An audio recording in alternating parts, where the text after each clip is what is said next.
வாழ்த்து சொன்ன வந்த அனைவருக்கும் என்னுடைய நன்றியை தெரிவிச்சுக்கிறேன். இந்த கதையில் ஒரு நல்ல கதாபாத்திரம் கொடுத்த கோபி சாருக்கு என்னுடைய நன்றி. சொன்ன மாதிரி இந்த கதை எப்படி சொல்லும்போதே என்ன சொல்லும்போதே இல்லை சார் ஒரு த்ரில்லர் படம் அவ்வளோதான் சொன்னார். அப்புறம் ஸ்பாட்டுக்கு போனால் ஒவ்வொரு சீனாக கேட்குறேன், சீனை ஃபுல்லாக சொல்லவே மாட்டேங்கிறேன். சார் சீனை சொல்லிட்டு படம் எடுங்கன்னா என்ன சார் சீனை சொல்லவே மாட்டேங்கிறீங்க? இல்லை சார் சொன்னால் சஸ்பென்ஸ் போயிடும் அப்படிங்கிறாரு. எனக்கு அதனால் சீனு சொல்லாமலே என்ன நடிக்க வச்சப்பல. இவர் ஹீரோ யாருங்க அப்படின்னு கேட்டால் போய் நின்று கண்ணாடி போட்டு பாகிராஜ் சார் மாதிரி வந்து நிற்கிறாரு. இன்னைக்கு பாகிராஜா யாராவது ஏற்றுவாங்களா நமக்கு தெரியலையே, எப்படி நடிக்கிறாரு அப்படின்னு பார்த்தா தலைவன் ஏதோ சாதாரணமாக இந்த நடிக்க வராது போல இருந்தால் நினச்சேன். ஆனால் பட்டையை கிளப்பிட்டாப்புல தினேஷ் சார். நான் எதிர்பார்க்கவே இல்லை. அதுக்கப்புறம் தான் எனக்கு தெரியும் தினமலரில் பத்திரிகை ஓனர் அப்படின்ட்டு. என்னப்பா நமக்கு இவர்கிட்ட பயிற்சி கூட பயந்து இருக்கலாம் அப்படின்னு பார்த்தா அவர் என்ன பார்த்து பயப்படுறாரு. ஐயோ என்னடா இது, நான் சார் நீங்கள் எப்படி நல்லா நடிக்கிறேன்னா இப்படி கெஞ்சி கேட்குறாரு. சூப்பராக சார், பரவாயில்லையா சார், நல்லா பண்ணலாம். இன்னும் இவர் நம்மகிட்ட போய் கெஞ்சிக்கிட்டு இருக்காரு. நம்ம இவர் ஏதாவது நியூஸ் போட வைக்கலாம், யூஸ் பண்ணிக்கலான்னு பார்த்தா இவர் நான் நல்லா நடிக்கிறேன்னா டெய்லி இதே வேலையாக போச்சு, நம்ம பதில் சொல்கிறதே வேலையாக போச்சு. அது நம்ம ஆனந்த் பாண்டி தம்பி அவனும் இதே தான். அண்ணா பரவாயில்லையா தம்பி வந்துடுவேண்ணா.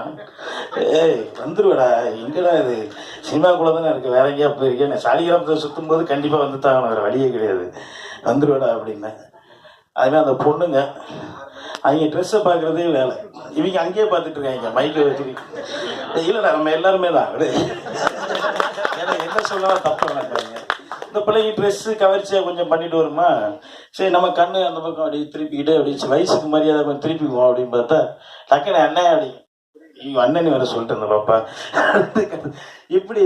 ஆனால் எல்லாருமே ஒரு நட்பாக ஜாலியாக சந்தோஷமாக ஒர்க் பண்ணணும். அதேமாதிரி இணை தயாரிப்பாளர் தம்பி பேர் என்ன சித்தி சொல்லாமல் விட்டோன்னா அவ்வளோதான், அடுத்த படத்தில் என்ன வச்சு செஞ்சிருவான். அந்த அளவுக்கு ஒரு கவனிப்பு. இது வந்து ட்ரிப்பு போன மாதிரி தான் இருந்தது. அந்த காட்டேஜில் நாங்கள் ட்ரிப்புக்கு தங்கியிருந்த மாதிரி இருந்தது. நான் நிறைய பேசலான்னு பார்த்தேன், டைம் இல்லாமல் போச்சு, என்ன பண்ணுறதுன்னு தெரியல. சார் மன்னிச்சிங்க, படம் ரொம்ப நல்லா வந்திருக்கு, சந்தோஷம். நானும் இந்த படத்தில் ட்ரெய்லர் எல்லாம் பார்த்துட்டு என்னடா விஜயா புகழ்ந்துட்டு இருக்காங்க, நம்மளை எதுவும் சொல்லாமல் இருக்காங்களே, படத்தில் நம்ம நடிச்சிருக்கோம், விஜய் சார் தான் வந்து. நான் பின்ன லாஸ்ட்டில் உள்ள பார்க்கவே இல்லை, லாஸ்ட்டில் இந்த இது வரும்னு தெரியாது. அதுக்கப்புறம் தான் நியூஸாக வருது நாளைய முதல்வர் அப்படின்ட்டு. எனக்கும் கொஞ்சம் ஷாக்காக தான் இருந்தது. எப்படின்னு தெரில, பார்ப்போம். தெரில, அது நம்ம கையில் இல்லை, மக்கள் கையில் இருக்குது. அது அவங்கவுங்களோட நேரத்தை பொறுத்து இருக்குது. சந்தோஷம். இந்த படத்தில் நான் ஒரு முக்கியமான நல்ல கதாபாத்திரம் பண்ணியிருக்கேன்.